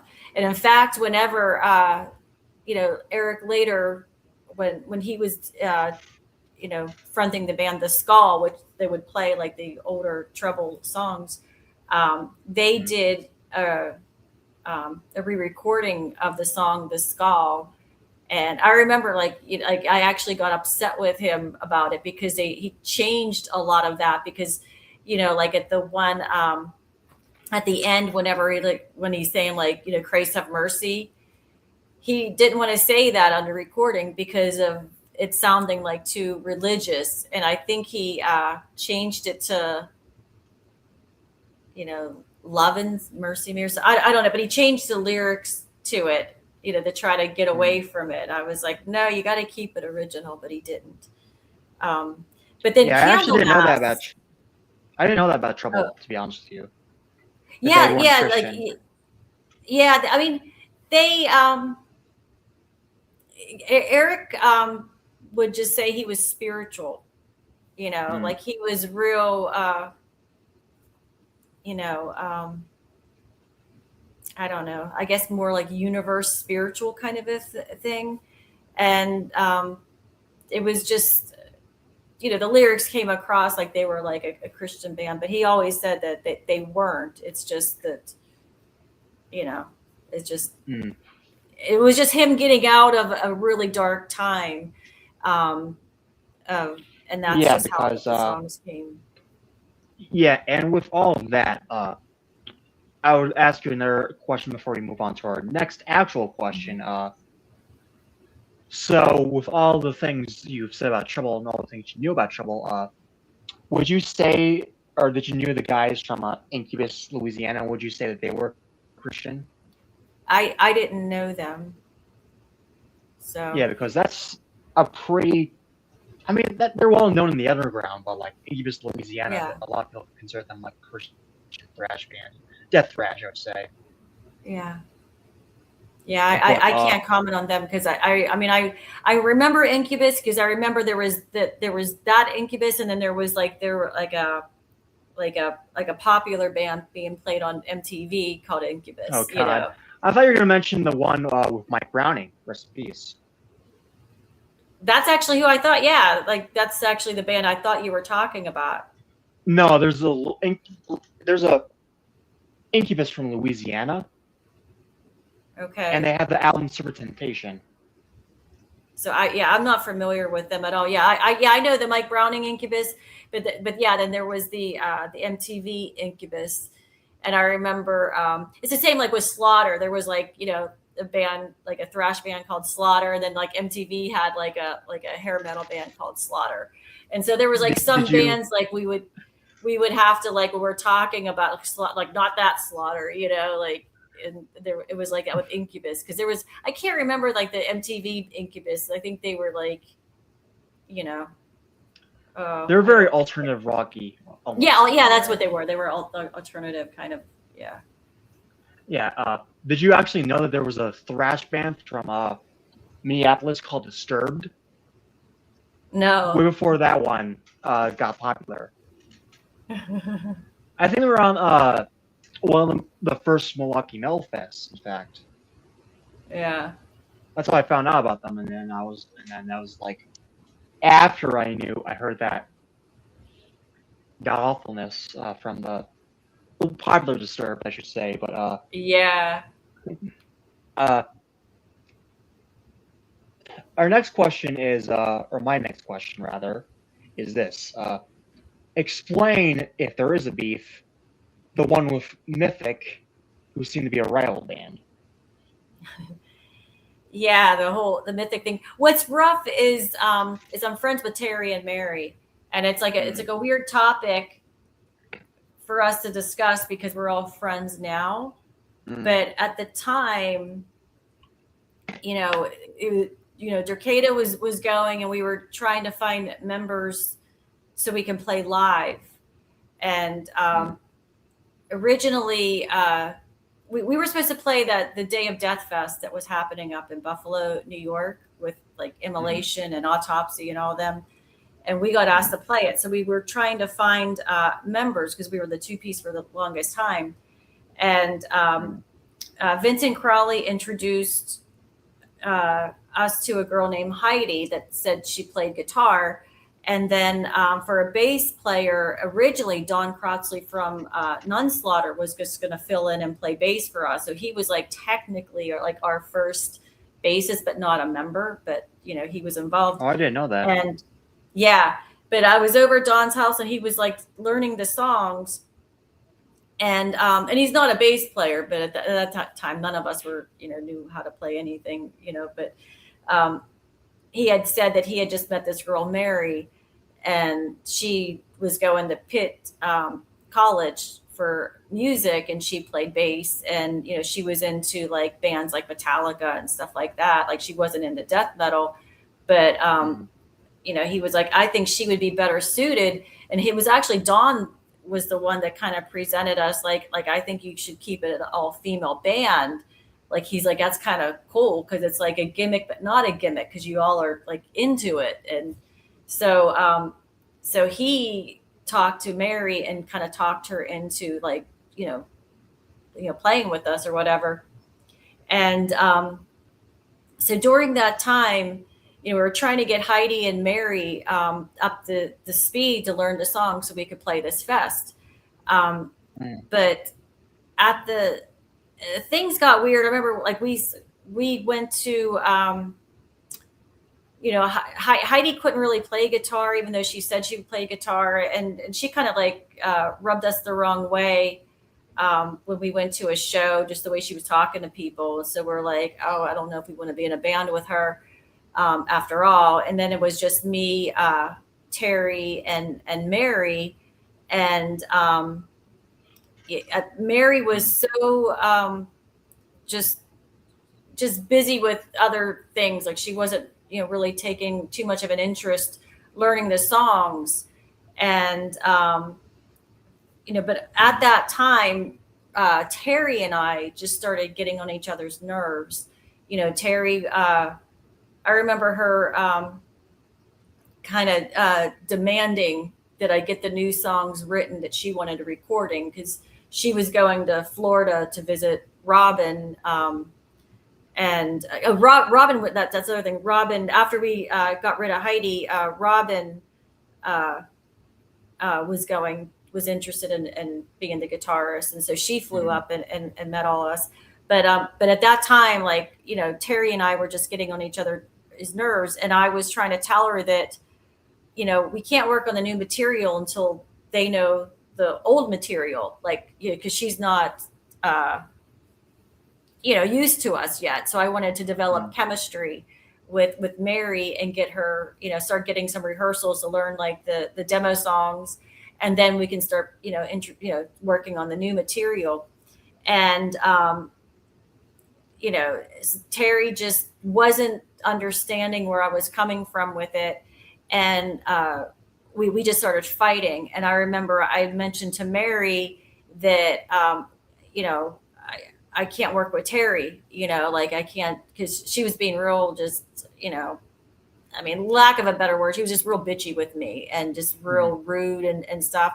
And I said, I can't work with her. And she ended up telling Terry that.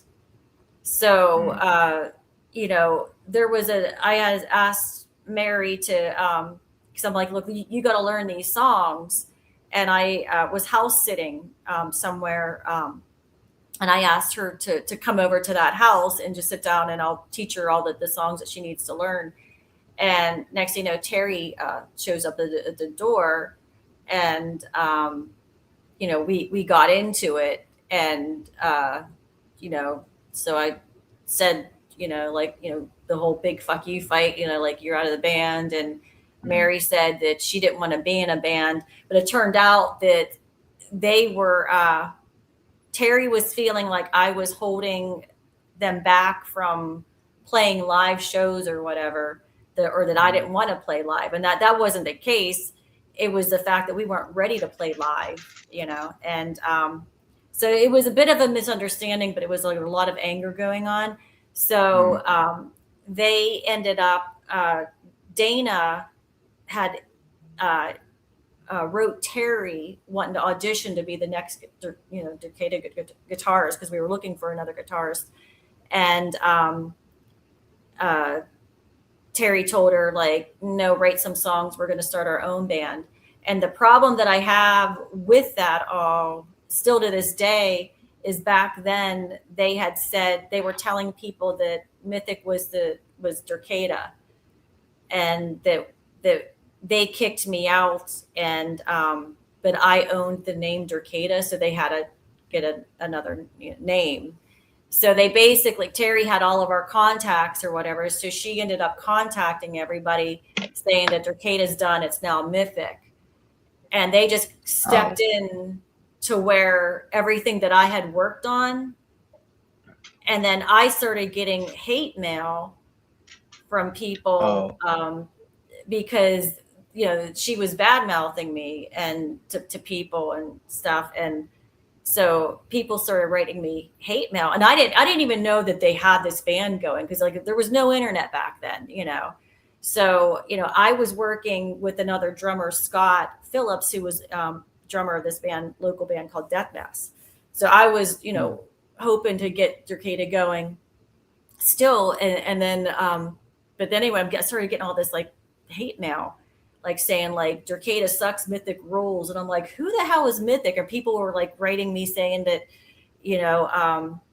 why did you change your name to Mythic? I like Derkéta better, and just really odd stuff. I'm like, who is this Mythic? What are they talking about? And and then I wrote someone back. I'm like, I have no idea what you're talking about. Like, why are you being nasty to me? And with this other band or something.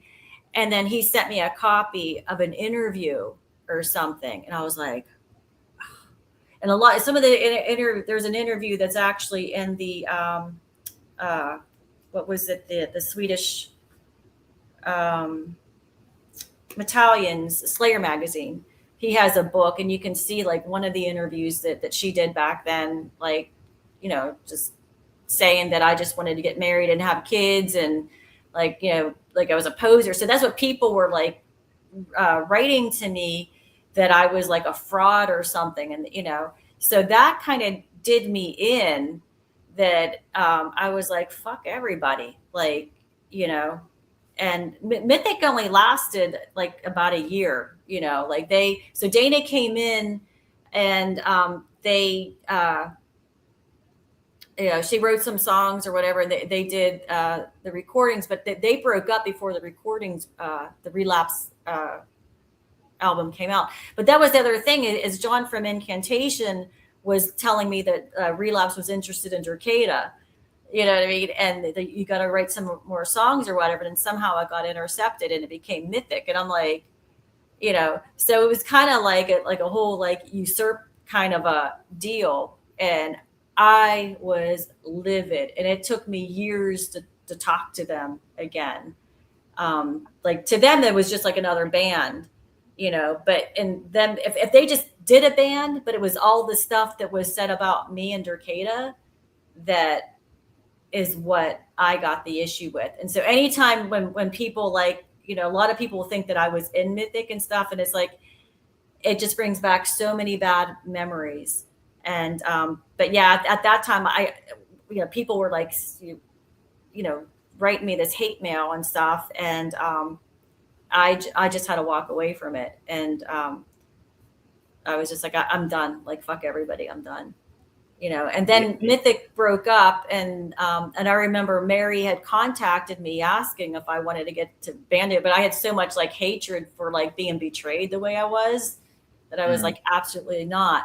So that's when it was somewhat of a big deal for me to work with Terry again and Mary, like, as time went on. But like I said, we became friends. We got over it. We were all young, like we were like 20 years old, like 21, when all that went down. And to them it was just like having a different band, but to me it was like an ultimate betrayal. And then just seeing like Mythic just like step into where I was, like all my contacts and everything, like like it just was weird. And if you look back, like there's flyers, it will say like Mythic, formerly Derkéta, like that did I didn't know that. Yeah, I have a copy of one of them. And when I see that, it just pisses me off. But that's what was going back then, is people thought Mythic was Derkéta. And I always thought that it would, eventually it would, the truth would get out, or kind of a thing, or people would figure it out. And nope, still to this day, people get it all mixed up, and they think that it's either the same band or Derkéta came after Mythic. That's the other one that like I've heard that like they were the first, and then I came after them. And it's just like, oh my God, that's like the biggest insult to me, because I always thought Derkéta came first and then Mythic came later. Yeah, Derkéta came first. Yeah. Just because I looked at all the release dates and all that.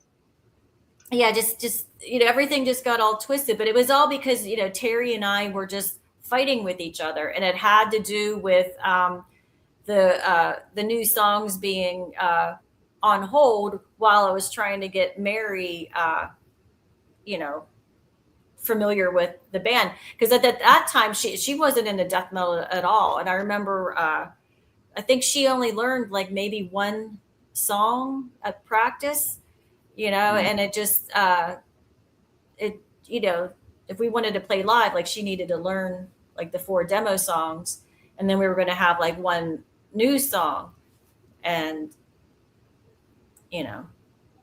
but like there was so much tension between me and Terry back then. I mean, we're great friends now. Like we, talk all the time. So it's like, that's why it's kind of like weird to tell like the story, at least my version. Cause usually it's just like, like we don't want to like bring any of that up and like have anyone, look bad at kind of a thing, but it's like, but that was what my side of it, and that's why I get really, really pissed off with the whole Mythic thing, because that was very vindictive towards me. Yeah, it's understandable, because being betrayed, especially when you're in a band, that's almost like the world to you. Yeah. It's like and before you move on, is like the whole thing with Mythic, or rather, do you not get along with Dana at all? Dana, no, none of us do. We after the Mythic broke up, Dana wrote me a letter wanting to meet me, like, and she was complaining, bitching about Terry and Mary and all this. And she wrote a letter, and I remember when I got the letter, I thought it was a setup, of some sort, of her wanting to meet me, like there was something, like nefarious or whatever. But so I went thinking that this was going to end up like possibly in a fist fight type of a thing, because I wasn't quite sure, like, why is this girl writing me, and why is she trying to get me to meet her somewhere? And but I went, and it turned out it was true that Mythic had disbanded, and she was looking to get something going. But I just personally didn't like her. And there are some reasons that she's just different. She's just different. But she did things like with I mean, like whenever like the breakup of Mythic, like she stole like Terry's credit card, and Oh wow, I didn't know that. yeah, she stole. No, I don't think no one knows. It's probably getting mad at that I say it, but I might just to put it in context. But she stole Terry's credit card, ordered a bunch of like dildos and sex objects, and Oh sent it to god. Terry's mom as a gift Oh from Jesus. Terry. Yeah, so it's like psycho, you Well, know. yeah. She also did some, did some things in Mary and got, and it just. But when I met her, I could tell something was just not quite, you know, like with the fighting that Terry and Mary back then, that we never like stooped to that kind of a level. But Mhm. whenever Dana was telling me that she did that, I was just like, oh, like like you're not, just someone I don't want to be associated with, that I couldn't really trust. And plus, musically, we were not. She was getting into like the black metal, like satanic, um, you know, stuff, because she at that time, like when she started with Mythic, I don't think she was satanic, but then she became satanic and was like trying to be over the top with all that kind of stuff. And Mhm. I'm not into that. Like it's just not my thing. And her playing style, like I took my guitar over her apartment and we tried to jam together, and it just wasn't the what I um, am into. So there was like musically, like we weren't going to hit it off, and then personally I was like, I don't trust this girl. Like there's something that's you know just a bit off. And Yeah, and I will say though, I listened to the Demonic Christ debut recently, and I actually really like it. yeah, that's just not my thing. The other thing is she's, you know, the like it's all out there, but she at one point, I don't know if she still is, but was highly racist, and said some pretty horrible things in interviews and stuff, and that's why we don't want association with her. All You right. know, yeah, like it's just not our thing. Yeah. We don't have any like, we don't wish her like ill or anything like that, like nothing like that. It's just none of us associate with her because it's just like one weird thing after the other with, that's just, you know Mm. not something we're not into. Yeah, and it doesn't surprise me anymore, like to hear like a black metal band or like a black metal band has a member that was or is racist. So that Yeah. isn't like really surprising to me. But let's move on to something more positive. If there was a favorite release in the catalog, what would it be? A favorite release in whose catalog? Derkéta's. Oh, oh. um I mean, we don't got that many, so it's. I mean, I probably would like probably the album. I think Ola did a really good job mixing it. Yeah, I haven't heard the album in a The while, but like I remember listening to it for the first time and being like, "Yeah, this is awesome." Oh, thank you. Yeah, he did Mhm. an amazing job. I just sent him like a couple like lines, like I'm looking for this, and I was surprised that he did it. Like he knew exactly what I was looking for.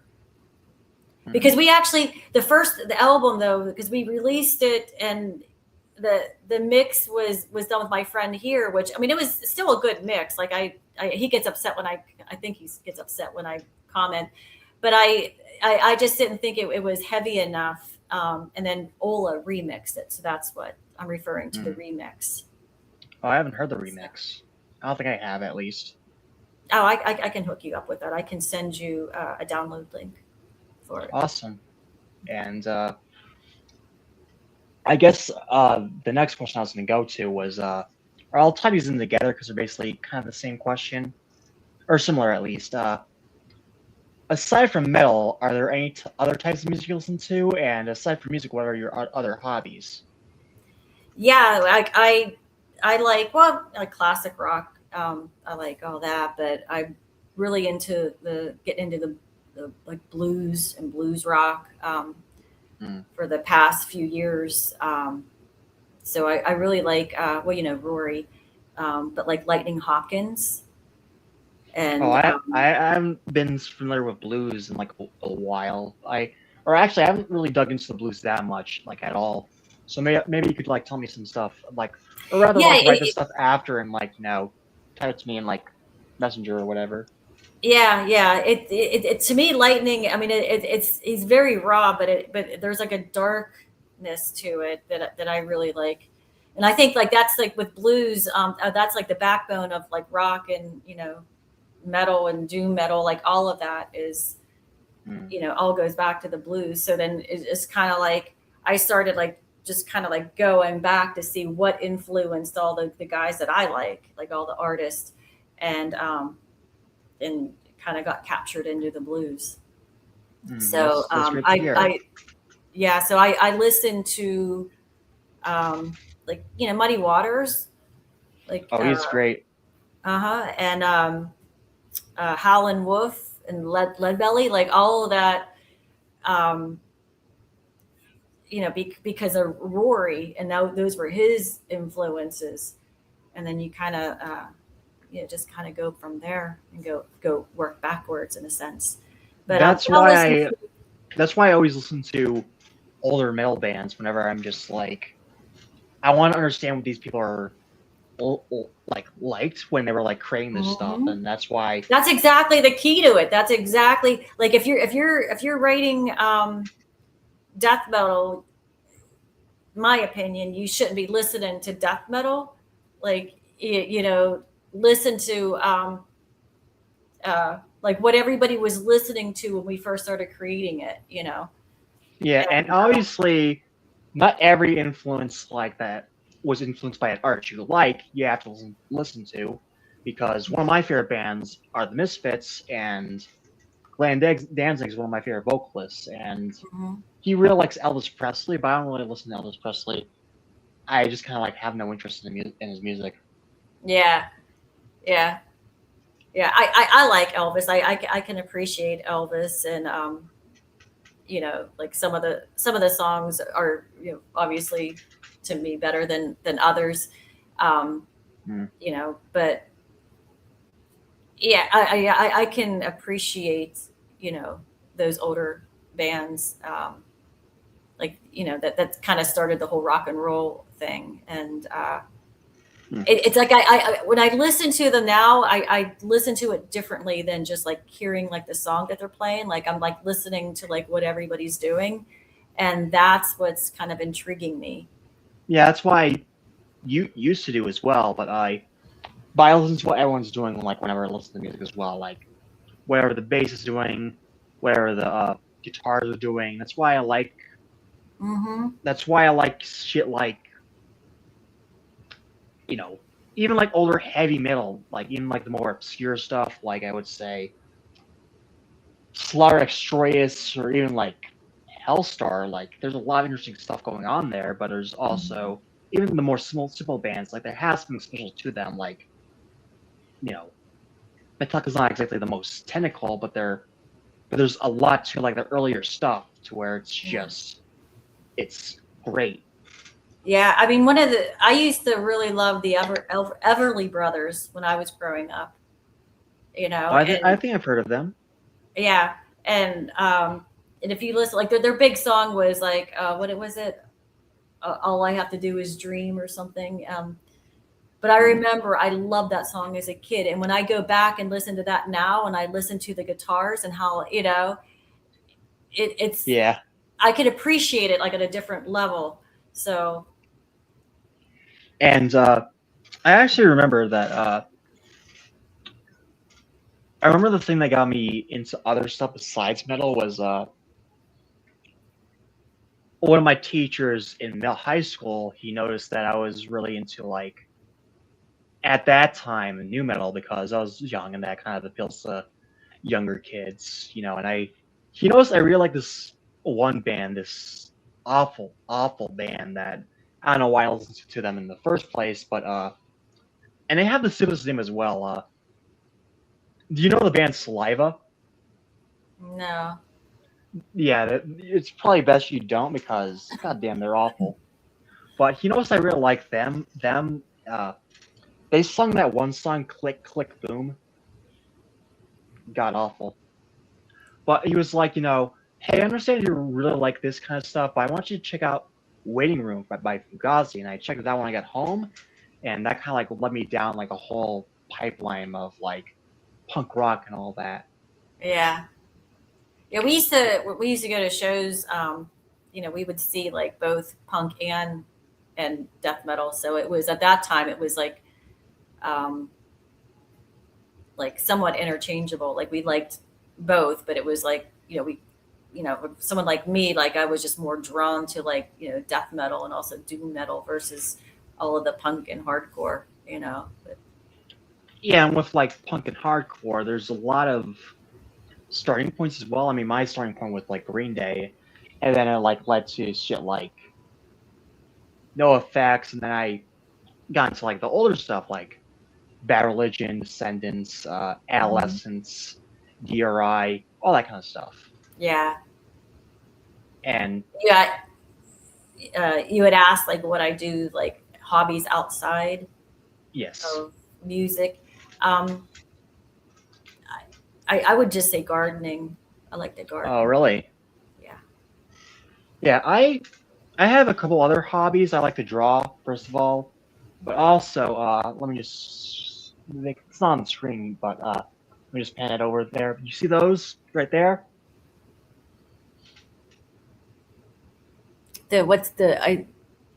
What's lit They're, up? Is that yeah, they're Pokemon plushies. I could bring one over here. my so you're into Pokemon. I am. So is This my is son.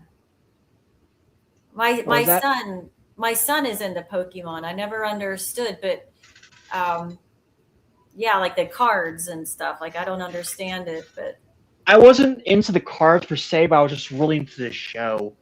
Just because I thought the creatures were cute, and just because I just think it's just very uplifting as opposed to like whatever I listen to or watch because I watch a lot of horror movies and with this fucked up shit that goes in the horror movies.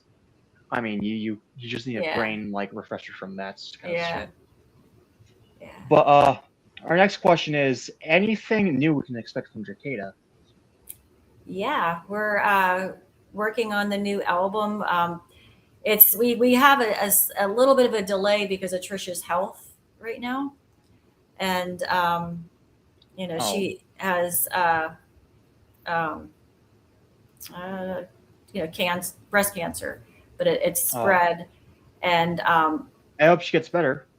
yeah, she's just recently she's had like different the cancer seems to be under control with the chemo and all that, but she's had other issues because of it all, like with her immune system being low, Mm. like with pneumonia, different infections and stuff. And so it's, she's really had been having a rough time. So we've been kind of, holding things out, to try to see if things stabilize with her. Um, Mm. to get her back and all that. But it's I don't know. Like it's to the point that I mean her health it's like a danger zone that she has to be really careful. Like because she's picking up with her immune system is just so low. She just keeps picking up different um, germs or whatever. And so like she can't really have too many visitors right now because of you know she needs a break from going into the hospital. Like she needs to get her strength back again. Mm. So you know Mike and I are still working on everything, and but I have to like check in with her to see like if if she thinks she's going to be able to play on the album. The last time I saw her, her arm was swollen from the drainage and stuff that wasn't able to play guitar. Yeah, so I don't know. That's awful. Yeah, it's a really bad situation. So I don't know if she's going to be able to play guitar on the album or not, or if I'll have to do it for her, kind of a thing. So that's why we've been kind of quiet right now. We're just trying to give her time to just rest and heal as much as she can, and hopefully, like, she can beat it. I hope she can beat it too, because that sounds like a lot to go through. Oh yeah, it's just unbelievable. I mean, yeah, she's just getting over pneumonia now. So yeah, but hopefully we can get something from the new album, and hopefully it'll be very enjoyable. Thank you. You're welcome. And our last question, or rather the closing statement, would be any final comments, questions, concerns, any of that? No, I enjoyed the interview. It was cool just sitting back and chatting. Sounds great. It wasn't like the standard interview. It was just kind of like just hanging out, which is cool. Yeah, that's what I try to do. But anyways, everyone, this is Andrew Damon, your fellow metal head and music enthusiast, whatever you want to call me. Signing off. Stay metal, stay true. Thanks, guys.